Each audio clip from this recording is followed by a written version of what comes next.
One of the most important things we can do before we come up with a plan is we have to realize what we're up against. There's so much research to be done, about the tech companies, the oligarchs, the changing of laws, and something that has been staring us in the face, and there's been a fair amount of surface level reporting, is how 501c3s, something I'm very familiar with, are being used to assist the Democrat takeover of the country. Now, we run a 501c3, which is strictly educational. Anything that is for social welfare or political goes through Turning Point Action or Turning Point PAC. A new report by Parker Thayer shows how charities secretly help win elections. This is extremely comprehensive. It's nearly 35 pages. He's an investigative researcher at Capital Research Center, and I believe a graduate of America's greatest college, Hillsdale College, which explains why this report is so well put together. Parker, welcome to the program. Thank you so much for having me, Charlie. You did go to Hillsdale, is that right? I did go to Hillsdale. There's a flag in the background overhead. It's just out of screen, but I did go to Hillsdale, truly America's greatest college. Yeah, it makes sense. Okay, Parker, so walk us through this. I've read the entire report. I saw it on Twitter last night. I immediately texted our team, and I said, we need to go through this. Let's first start with the 501c3 component of this, because by law, 501c3s are not allowed to engage in political activity. What did your research find? Yeah, so just kind of a quick rundown for anyone who might not understand what a 501c3 is that's listening. 501c3s are charities, nonprofit organizations that have tax-exempt status from the IRS. Think of your local church. That's a 501c3. Like Charlie said, Turning Point USA, that's a 501c3. Hillsdale College. Hillsdale College. There you go. Another excellent 501c3. Mm-hmm. What these 501c3s were doing that I found early years ago, this is the result of years of research. I found a organization called the Voter Registration Project taking in tens of millions of dollars every single year and distributing them to various state-level 501c3s that were doing exclusively voter registration. I dug around. I couldn't find any information about this. Nobody had talked about it. The media didn't talk about it. Nobody even seemed to know it existed. And as I kept digging, I kept finding more interesting things. Eventually, I found emails on WikiLeaks from John Podesta's leaked emails back in 2015 that showed that this organization, going by the name of the Everybody Votes campaign, which they didn't really share publicly until almost 2021, had been designed as a scheme essentially to guarantee a Democratic presidential victory in 2020. Yes. They were aiming to register millions of people in swing states and target only the demographics that were beneficial to Democrats. So this is here. Everybody Votes campaign is scheme sent to John Podesta ahead of the 2016 presidential campaign. And you detail first of all, the amount of money is $120 million. I think it's even more than that, but you're careful of just what you're able to prove. Is that right, Parker? Yeah, I mean, this is all I can't even tell you. At CRC, we pride ourselves on doing excellent fact-based research. And you guys This has gone through so many rounds of editing from very skeptical editors. $120 million in the 2020 cycle. They've raised more than that to date. But that's, this is very provable, and it's from all of the worst lefty billionaires and dark money organizations you can imagine. So based on your research, these 501c3s that are prohibited from political activity, do you believe that they are, let's just say, pushing the boundaries and or outwardly violating the non-political rule from the Internal Revenue Service for a 501c3? If there was a line over what they could do, which the IRS doesn't seem to enforce at all, but if there was a line, they crossed it very long ago. The IRS website says that these voter registration campaigns are prohibited from being partisan in either intent or effect, and I was able to prove both to the tune of, according to the estimates which we ran, based on leaked documents in these Podesta emails and from other sources.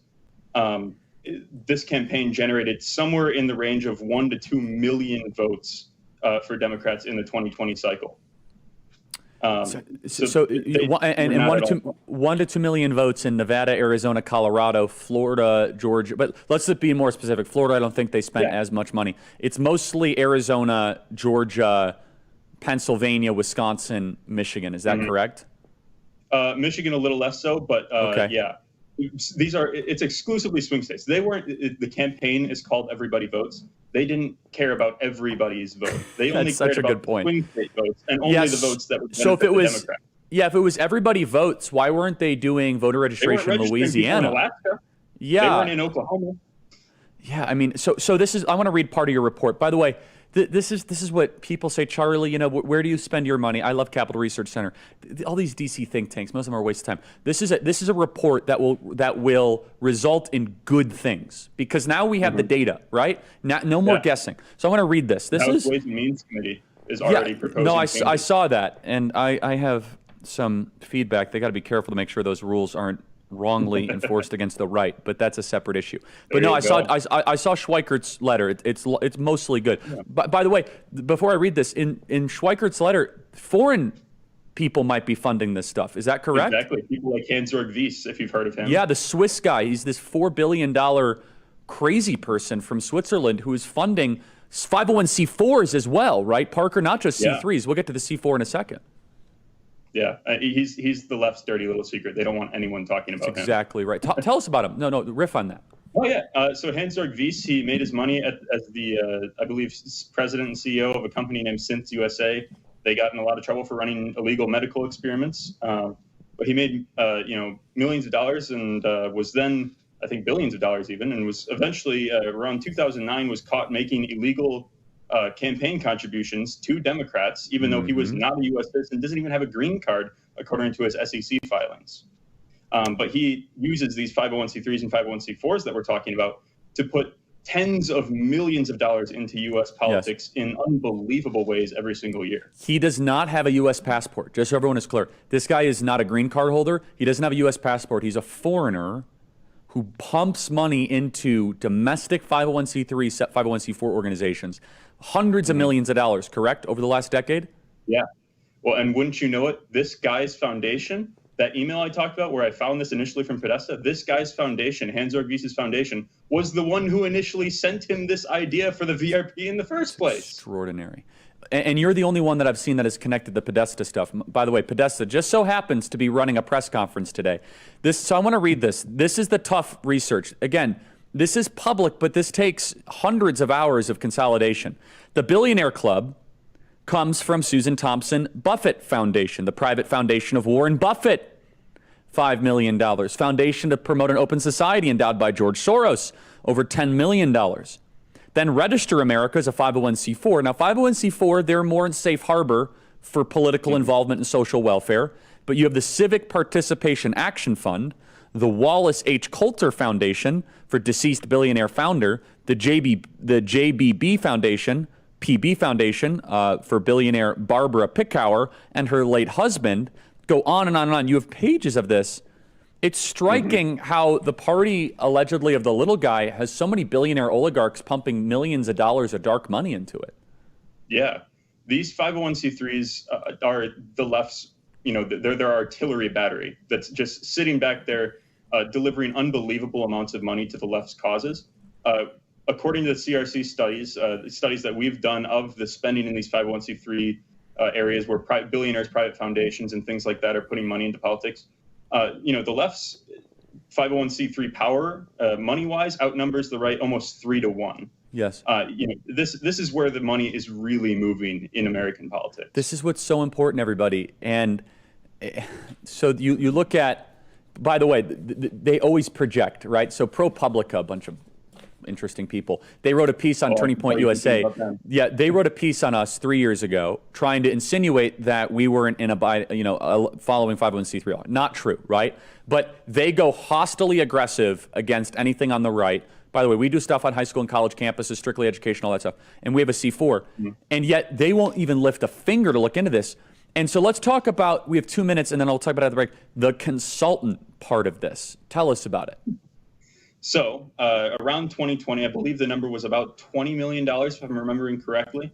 The VRP, or also known as the Everybody Votes campaign, which is this 501c3 we've been talking about, dumped millions of dollars into what are basically just Democratic consultants to do supposedly nonpartisan voter registration work. How that works with a Democratic consultant, that works for the DNC and the DSCC, is doing nonpartisan voter registration consulting. I don't really know.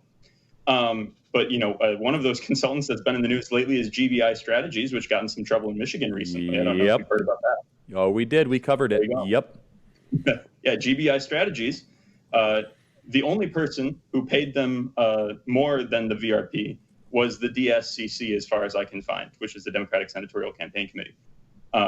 The heart of the Democratic Party. The VRP was second most at $2.5 million in 2020 for voter registration consulting.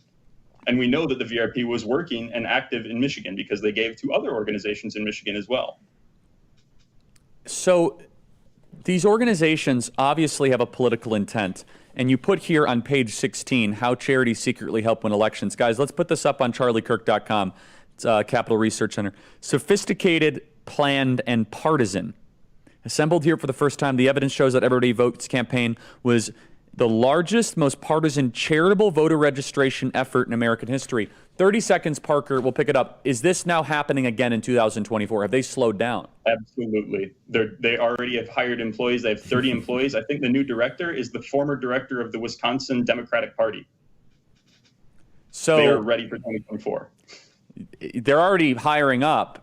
That we know of. By the way, the other part of this, Parker, as you know, they'll domicile a C3 and then collapse it and then do another one. By the time the 990s are filed, they're gone. Yep. You wouldn't believe how much trouble I had trying to find their offices. Right? Because some of them, they put up this Potemkin Village. They'll do it for an election cycle, similar to the Center for Technology and Civic Life, a 501c3 that Mark Zuckerberg put $400 million in. That received all the attention. This is actually even more clandestine than what Zuckerberg did. Stay right there, Parker Thayer. Great reporting. We'll pick it up after the break. ReliefFactor.com, 100% drug-free. Relief Factor is a terrific supplement. Make sure you are not in pain by going to ReliefFactor.com. Get out of bed. Get out of your, let's just say, inability to go to bed or go to sleep. Relief Factor sleep supplement. ReliefFactor.com. That is ReliefFactor.com. 100% drug-free Relief Factor. Knee pain, back pain, joint pain, elbow pain. Check it out. ReliefFactor.com. The report is how charities secretly help win elections. There is nothing like this on the right. They have hundreds of millions of dollars pumping into key swing states to defeat us in November of 24. We'll be right back.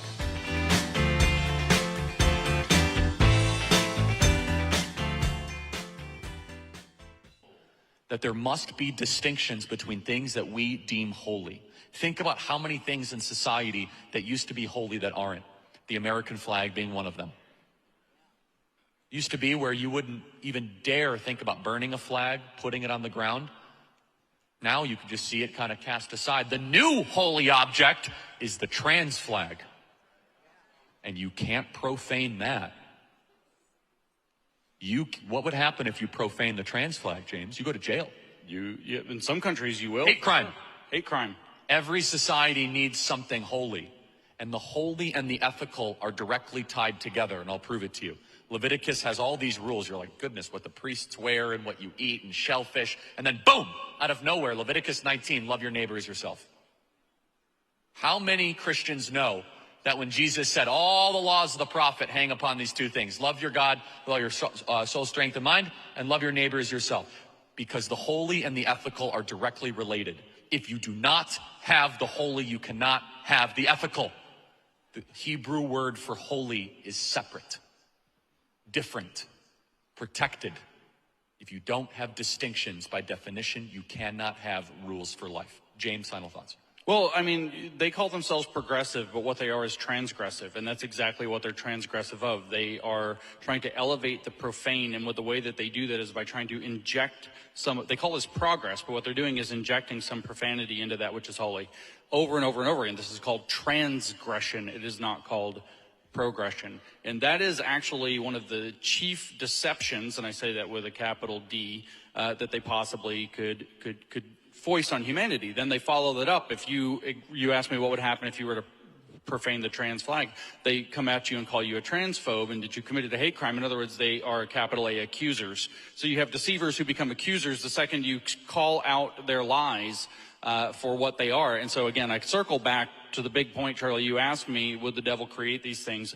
I don't know, given what I know about what's said about the devil, what else would be created? This is the usurping of worldly authority rather than true authority in order to distract and distort people and pull them into perversion and pull them away from the truth and to pull them away from repentance and to pull them away from the holy. What else would the devil make? There's no better definition. Genesis, Job, Matthew, Revelation. What do we know about Satan? He's a deceiver. And Satan means literally prosecutor in the Hebrew. And what does it say in Revelation? He led a rebellion against the Lord. In fact, the original Greek is usurpation, James, a usurper. He's unsuccessful. Paul calls Satan the god of this world. Jesus called him the prince of this world. We are on enemy-occupied territory. If you were Satan, you would launch queer theory and critical race theory and go after children. If the church doesn't stand boldly for this, the church is good for nothing, everybody. This